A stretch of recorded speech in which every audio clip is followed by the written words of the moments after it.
오늘은 다시 사신 예수님께서 하신 일 11번째 시간으로 다시 사시사 양을 맡기신 예수 그리스도에 대해서 우리가 한번 생각해 보도록 하겠습니다.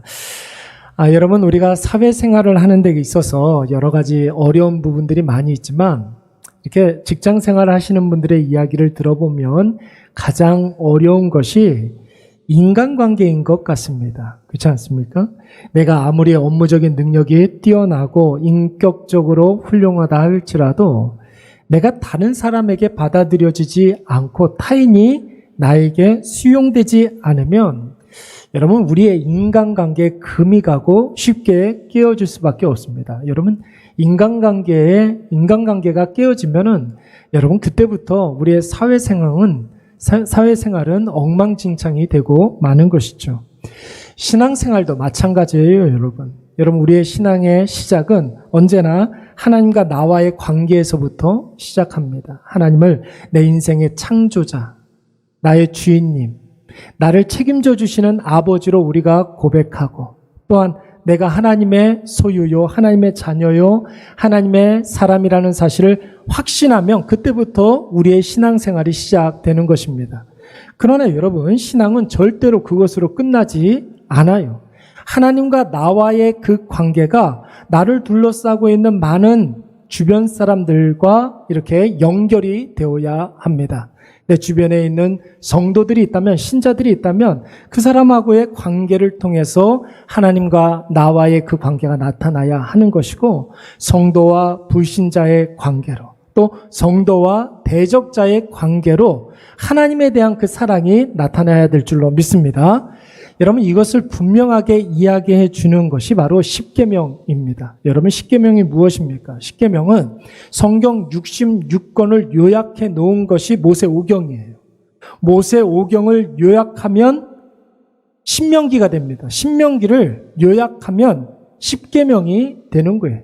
여러분, 십계명을 이렇게 가만히 우리가 생각을 해보면 1계명부터 4계명까지는 하나님과 나와의 관계에서 지켜야 할 일들을 명기하고 있습니다. 또 5계명부터 10계명까지는 사람과 사람 사이에 지켜야 할 계명을 가르쳐주고 있잖아요. 그러니까 여러분, 신앙생활이라는 것은 하나님과 나와의 관계가 우리 주변 사람들에게 이어져야 된다는 것을 의미하는 거예요. 예수님께서도 복음서에서 뭐라고 말씀하셨습니까? 하나님께서 우리에게 주신 그 은혜, 하나님의 그 사랑은 반드시 이웃에 대한 사랑으로 나타나야 된다고 그랬죠. 하나님이 우리를 사랑하는 그것을 우리가 은혜라고 이야기했잖아요. 그렇죠? 그리고 지난 시간에 사람에 대한 사랑을 우리는 섬김으로 이야기할 수 있다고 그랬습니다. 하나님을 마음을 다해서, 목숨을 다해서, 뜻을 다해서 사랑하는 사람은 반드시 이웃을 내 몸과 같이 사랑하는 그 사랑으로 나타나야 한다는 것입니다. 그래서 예수님께서 승천하시고 난 이후에 예수님의 제자들이 어떻게 했습니까? 같은 믿음의 형제 자매들에게는 자신에게 임한 그 하나님의 은혜를 함께 나누면서 한 마음으로 하나님께 영광을 돌렸어요. 그리고 불신자들에게는 어떻게 했습니까? 담대하게 예수 복음을, 예수 구원을 선포한 줄로 믿습니다. 그리고 자신들을 대적하는 사람들, 핍박하는 사람들에 대해서는 예수 그리스도께서 내 인생의 구주와 주님 되심을 삶으로 입증하려고 부단히 노력했던 것입니다. 여러분, 오늘 우리가 있는 본문의 말씀을 한번 보시기 바랍니다. 아침 해가 떠오르는 갈릴리 호숫가에서 이제 다시 살아나시사 제자들 앞에 나타나신 예수님께서 베드로를 콕 집어서 뭐라고 질문하셨습니까? 같은 질문을 3번 반복하셨는데, 요한의 아들 시몬아, 네가 이 사람들보다, 이것들보다 나를 더 사랑하느냐? 이렇게 3번 묻지 않았습니까? 베드로도 이 질문에 같은 대답을 3번 했습니다. 주님, 그렇습니다. 내가 주님을 사랑하는지 나보다 주님이 더 잘 아십니다. 이렇게 대답을 했어요. 여러분, 우리가 지난 2주간 이 묵상했던 것처럼 예수님의 질문은 3번 다 같아 보이지만 나름대로 다 의미와 뜻이 있었습니다. 그리고 베드로도 3번 다 똑같은 대답을 했지만 같은 대답을 반복할 때마다 예수님에 대한 자신의 사랑이 인간적인 사랑으로 머무르면 안 되고 조건 없는, 변함없는 모든 것을 다하는 사랑이어야 한다는 사실을 베드로가 깨닫게 된 것이죠. 왜 그렇습니까? 예수님이 베드로를 아가페의 사랑으로 사랑한다는 사실을 베드로가 깨달았기 때문에 그런 것입니다. 그리고 베드로의 이 고백이 끝날 때마다 예수님께서 똑같은 이야기를 3번 반복하셨습니다. 뭐라고 반복하셨느냐면, 그렇다면 내 어린 양을 먹여라. 그렇다면 내 양을 치라. 그렇다면 내 양을 먹이라. 이렇게 말씀하셨습니다. 사랑하는 여러분, 꼭 기억하십시오. 우리가 주님을 사랑한다면, 한번 물어볼까요, 여러분? 예수님을 사랑하십니까? 예수님을 사랑하십니까? 아멘. 그렇습니다. 예수님을 사랑하신다면, 마음을 다해서, 정성을 다해서, 목숨을 다해서 사랑하신다면 반드시 주님의 양을 돌봐야 할 줄로 믿습니다. 주님을 사랑하는 그 사랑은 주님이 사랑하시는, 주님이 돌보시는 그 양으로 나타나게 되는 거예요. 그분 양을 돌보는 것으로 나타나게 되는 것입니다. 여러분, 양을 돌보는 사람을 뭐라고 이야기합니까? 목자, 이렇게 이야기합니다. 근데 여러분, 참 재밌는 것은 무엇이냐면, 오늘 본문의 말씀에 3년 전의 상황을 보시면 베드로와 제자들이 예수님을 갈릴리에서 처음 만났을 때 예수님께서 그들에게, 제자들에게 마태복음 4장 말씀에 보니까 너희들은 이제는 고기를 낚는 어부가 되지 말고 뭐 낚는 사람이 되라고 그랬습니까? 사람을 낚는 어부가 되라, 이렇게 말씀을 하셨어요. 그런데 3년이 지나서 똑같은 장소, 똑같은 상황에서 예수님은 베드로에게 혹은 제자들에게 이번에는 어부가 아니라 뭐가 되라고요? 목자가 되라고 말씀하고 있습니다. 여러분, 왜 어부가 아니라 목자이겠습니까? 왜 사람을 낚는 자가 아니라 사람을 돌보는 사람이 되어야 하겠습니까? 여러분, 이것은 해야 할 일, 사명이 달라진 게 아니에요. 오히려 우리가 해야 할 사명이 조금 더 구체화된 것입니다. 여러분, 구원자 되신 예수 그리스도께서 나를 통해서, 누구를 통해서? 나를 통해서 누군가를 구원해내고, 또한 나를 통해서 누군가가 회복되고 자라고 성장하기를 지금 바라고 원하고 계시는 것이에요. 구원자 되신 예수 그리스도께서 나를 사용하여 주셔서 주님이 살리고자 하시는 자를 살리고, 주님이 회복시켜 주고자 하시는 자를 회복시켜 주시고자 하시는 것입니다. 특별히 여러분, 베드로는, 오늘 본문에 나오는 제자들은 지금 어떤 상황에 있습니까? 예수님의 제자로서 이게 좋은 점수를 줄 수 없는 사람들이었어요. 좀 실패한 사람이라고 이야기할 수 있었죠. 결정적인 순간에 예수님을 부인하고 맹세하고 저주까지 한 사람들이었습니다. 부활하신 예수님을 만났으면서도 불구하고 갈릴리로 돌아간 사람들이었어요. 황제의 논리가 판을 치는 세상으로 돌아간 사람들이었습니다. 그런데 예수님께서 네가 나를 사랑하느냐, 이렇게 질문하시면서 우리에게 새로운 기회를 주신 것입니다. 베드로가 내가 주님을 사랑합니다, 이렇게 고백했을 때 주님은 베드로가 다시 일어날 수 있는, 다시 시작할 수 있는, 다시 회복할 수 있는 방법을 지금 제시해 주신 것입니다. 예수님의 솔루션이 뭐였어요? 내 어린 양을 먹이라, 내 양을 치라, 내 양을 먹이라. 내 양을 돌보는 것이 바로 네가 회복되어지는데, 새롭게 시작하는데 가장 중요한 조건이라고 말씀하고 있는 것입니다.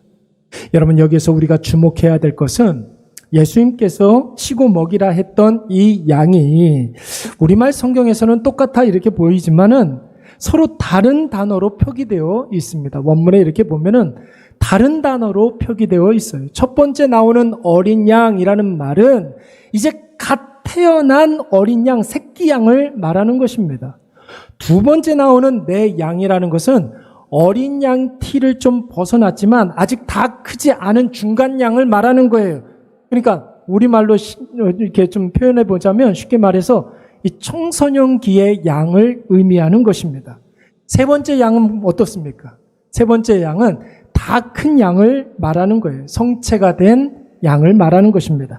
여러분, 어린 양은 혼자 스스로 할 수 있는 일이 별로 없기 때문에 전적으로 하나에서부터 10까지 다 돌봐줘야 되잖아요. 그렇죠? 그러니까 돌보는 목자의 헌신과 희생이 있어야지만 갓 태어난 어린 양을 돌봐줄 수가 있는 것입니다.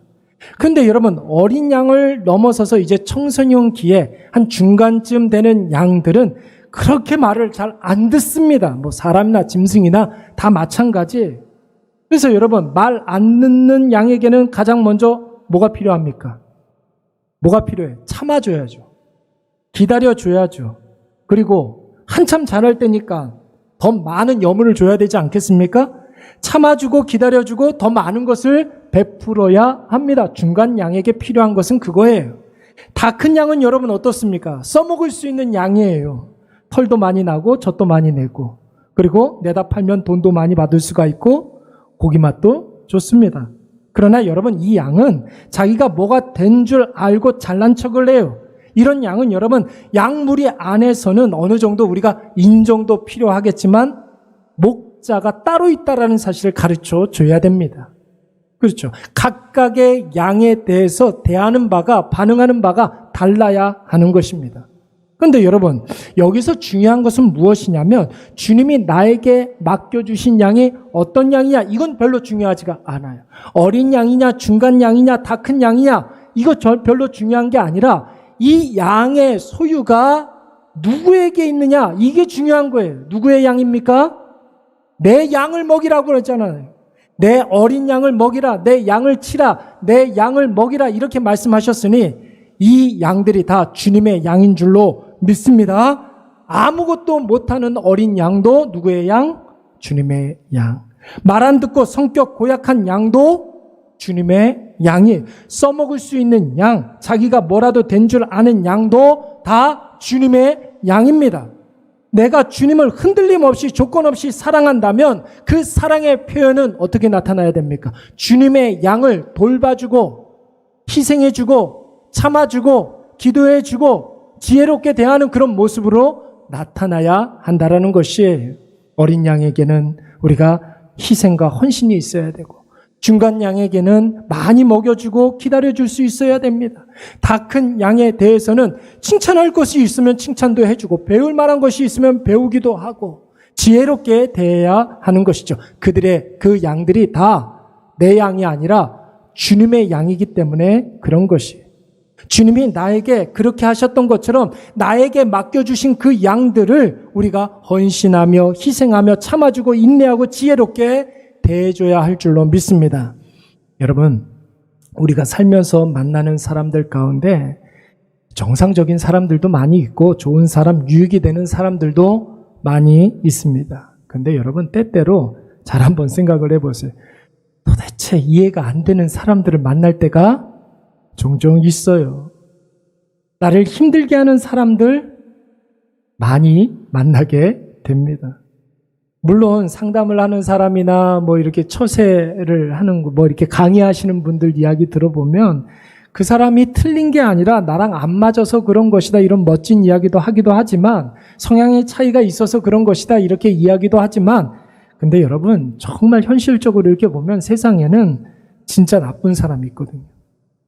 정말 나쁜 사람, 악한 마음을 가지고 있는 사람들 있어요, 여러분. 자기밖에 모르는 사람들, 이기적인 그런 사람들, 남한테 피해 주더라도 나 조금이라도 손해 안 보려고 하는 그런 사람들이 있어요, 없어요? 네, 있습니다, 여러분. 여러분, 그럴 때는 어떻게 해야 됩니까? 그런 사람들을 만나면 안 부딪히면 됩니까? 내가 애써 외면하면 해결이 되는 거예요? 피하면 됩니까? 피해서 평생 안 볼 수만 있다면 외면해 버리면 되겠으나, 여러분, 언제까지 여기 가서 이 사람 피하고 저기 가서 저 사람 피하고 살겠습니까? 그러니까 여러분, 정착을 못하게 되는 것이고, 정착하지 못하는 사람들은 남길 만한 역사를 자기의 인생 가운데 남길 수가 없는 거예요. 사람에 대한 정의가 굉장히 필요합니다. 사람에 대해서 우리가 생각하는 삶의 자세가 달라져야 돼요. 내 마음을 불편하게 하고 나를 힘들게 하는 사람들을 내가 원수라고 생각하고 대적이라고 생각하면 계속 피하고 싶어지고 외면하게 되겠지만, 여러분 생각을 바꿔서 하나님이 나에게 그 사람들을 보내주셨다고 한번 생각을 해보세요. 그 사람들이 다 하나님의 사람이요 하나님의 방법이라고 생각하면 그들을 대하는 내 삶의 자세와 태도가 달라질 수가 있습니다. 연약한 자가 내 주변에 있다면 나와 상관없는 사람이 아니라 내가 돌봐줘야 할 사람이라고 한번 생각을 해보세요. 그 연약한 사람이 회복될 때 나도 같이 자라게 될 줄로 믿습니다. 나를 속상하게 하고 나를 답답하게 하고 괴롭게 하는 사람이 있다면 여러분 그렇게 생각하지 마세요. 받은 만큼 돌려줘야 되겠다. 응징을 꼭 해야겠다. 이렇게 생각하지 마세요. 그런 사람들이 있다면 여러분 기다려 주시기 바랍니다. 조금 답답하더라도 그 사람의 내일을 바라보면서 기대하는 것들이 좀 있어야 되겠죠. 그리고 할 수만 있다면 좀 더 베풀어 주세요. 더 큰 아량으로 대해 주시기 바랍니다. 우리 가운데는 잘난 사람들도 있어요. 우리 주변에 능력 있는 사람, 나보다 앞선 사람들도 있습니다. 여러분 괜히 그런 사람들 시기하지 말고 질투하지 말고 뒤에서 흠집내지 말고 여러분 인정해 줄 수도 있어야 하는 거예요. 칭찬할 만한 것이 있으면 칭찬도 해 주세요. 그리고 그 사람들이 하나님께 잘 쓰임받을 수 있도록 여러분 기도해 주시기 바랍니다.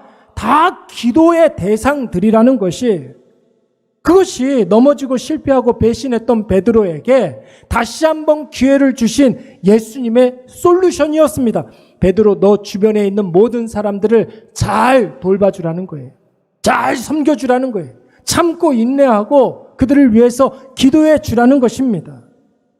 여러분 마태복음 13장 말씀에 보면 씨 뿌리는 자의 비유 다음에 가라지의 비유라는 비유가 나옵니다. 저는 이 가라지의 비유 볼 때마다 한 가지 의문점이 좀 있었어요. 뭐냐면은 여러분 한번 잘 생각을 해보세요. 농부가 시장에 가서 좋은 씨를 사갖고 와가지고 기대하는 마음으로 자기 밭에 이 씨를 자 이렇게 뿌려놨습니다. 정성을 다해서 뿌려놨습니다. 그런데 그날 밤에 이 농부의 원수가 와서 골탕 좀 한번 먹어보라고 그 좋은 씨를 뿌려놓은 밭에다가 나쁜 씨를 막 덧뿌려 놨습니다. 처음에는 눈에 보이지 않으니까 잘 몰랐는데 이게 조금씩 싹이 이렇게 나오면서 같은 밭에 좋은 싹과 나쁜 싹이 같이 올라오는 것이 보이는 거예요. 성경에서는 좋은 싹을 알곡이라고 이야기했고 나쁜 싹은 가라지라고 이야기했습니다.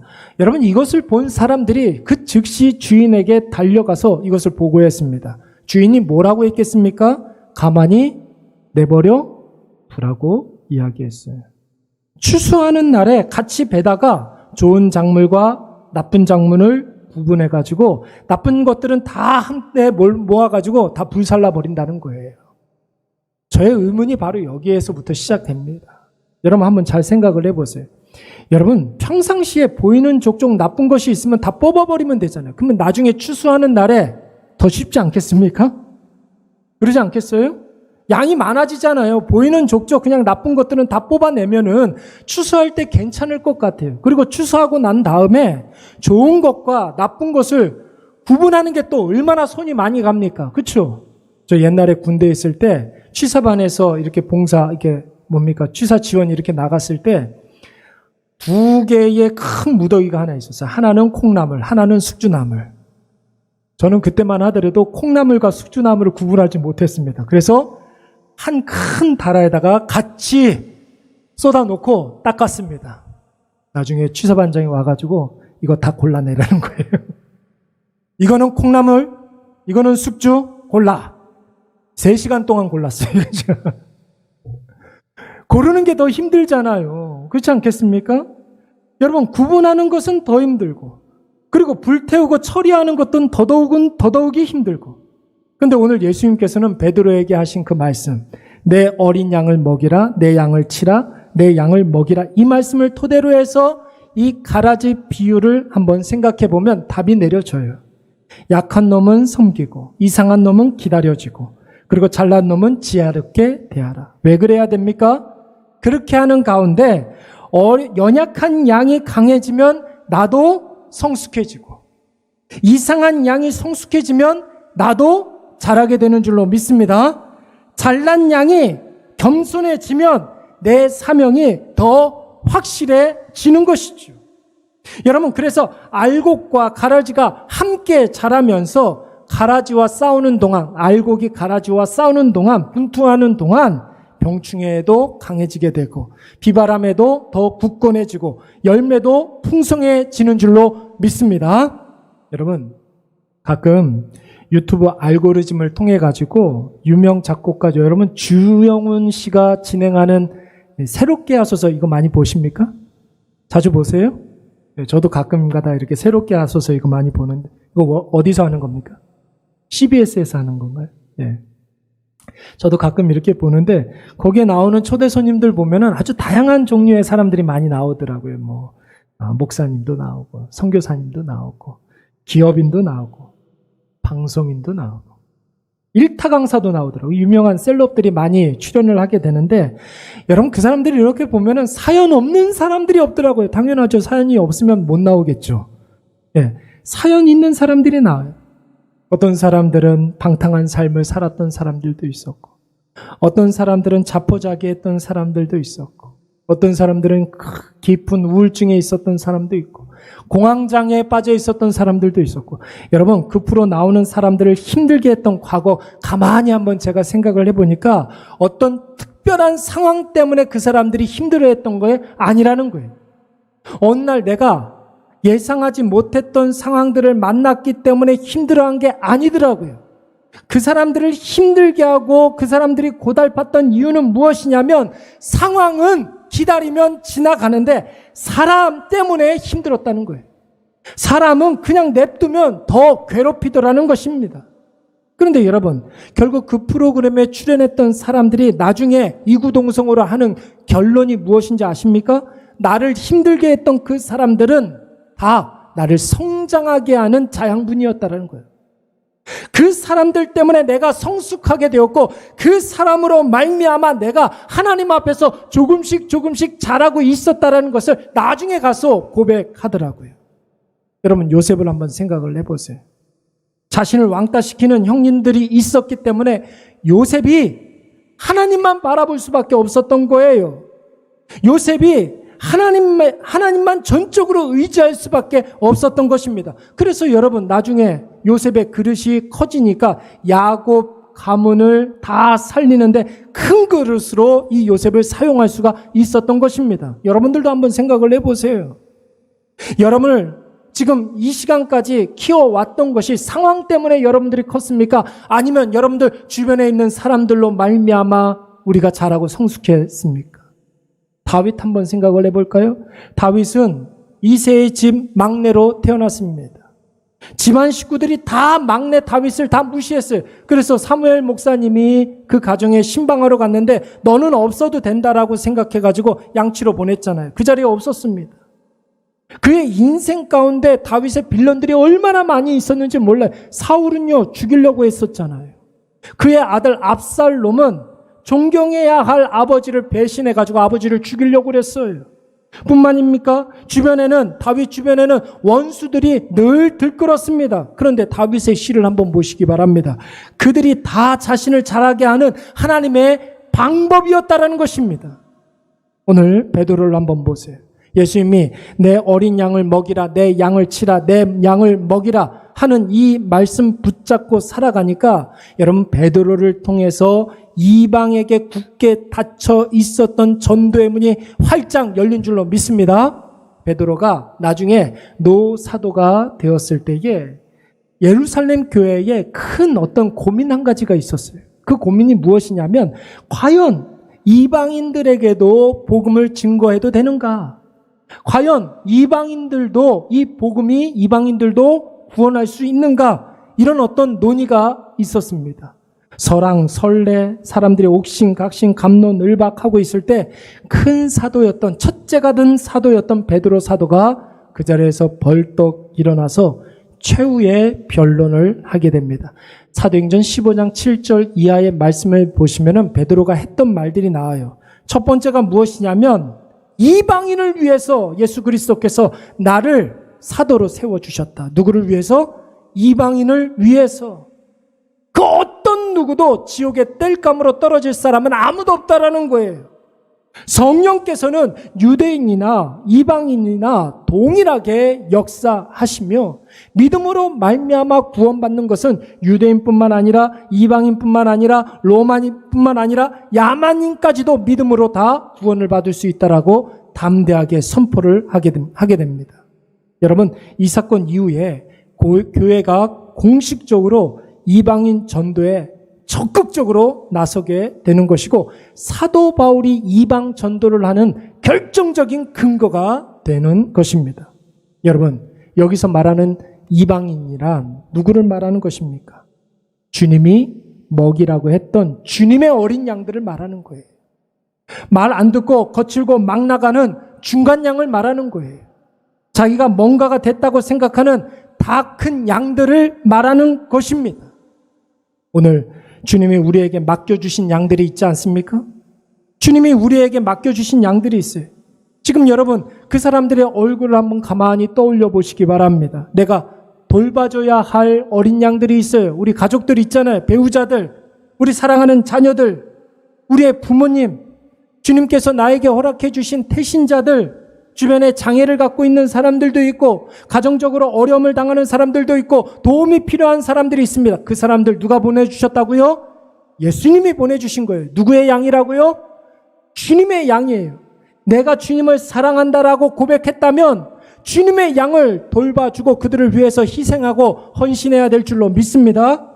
또 우리 주변에는 나를 속상하게 하는, 나를 힘들게 하는 그런 사람들도 있습니다. 직장의 빌런들 누구나 다 있어요. 내 욕을 하고 다니는 사람들, 내 뒤에 가가지고 욕하는 사람들 얼마나 많이 있습니까? 돈꿔 가서 안 갚는 사람들, 내가 교회 다닌다고 비아냥거리는 그런 사람들, 여러분 기다려주시기 바랍니다. 참아주시기 바랍니다. 더 잘해주시기 바랍니다. 아멘. 아멘 하기 싫으세요? 주님의 명령이라고 한다면, 그들도 주님의 양이라고 한다면 여러분 우리가 기다려주고 참아주고 그들에게 더 많은 것을 베풀어야 될 줄로 믿습니다. 잘난 척하는 사람들도 많이 있잖아요. 칭찬해 줘야 될 것들 칭찬해 주세요. 인정해 줘야 될 것들 인정해 주시고, 내가 배워야 할 사람들이 있습니다. 그들을 통해서 내가 뭔가를 배울 수가 있는 거예요. 그리고 그들을 위해서 기도해 주시기 바랍니다. 그 사람들, 여러분 내가 외면하고 무시하면 나 자신이 행복해질 것 같습니까? 내 인생에서 그 사람들 다 지워버리면 내 삶이 평탄해질 것 같습니까? 내가 외면한 사람보다 더한 사람을 만나게 되는 거예요, 여러분. 그러나 내가 오늘 그 사람들과 더불어 함께 살면서 연약한 사람 돌봐주고 힘들게 하는 사람 참아주고 기대해주고 잘난 자들에게는 배울 것은 배우고 칭찬해주고 기도해주면 나도 그들과 함께 자라고 성장하게 될 줄로 믿습니다. 오늘 이것을 꼭 기억하셔서 모든 인간관계에 있어서 내 감정으로 반응하지 마세요. 불신자들 조언 듣고서 인간관계에 벽 쌓고 금 긋는 그런 일들 하지 마시고 주님의 말씀 꼭 기억하시기 바랍니다. 그들이 다 내 어린 양이로다. 그들이 다 나의 양들이로다. 그러니까 너희들 그것을 잘 보살펴주고 섬겨주고 그리고 헌신해다오. 기다려다오. 그들을 위해서 기도해다오. 주님의 이 말씀을 꼭 명심하셔서 그들을 잘 돌봐줄 때에 우리도 하나님 앞에 더 많이 성장할 줄로 믿습니다.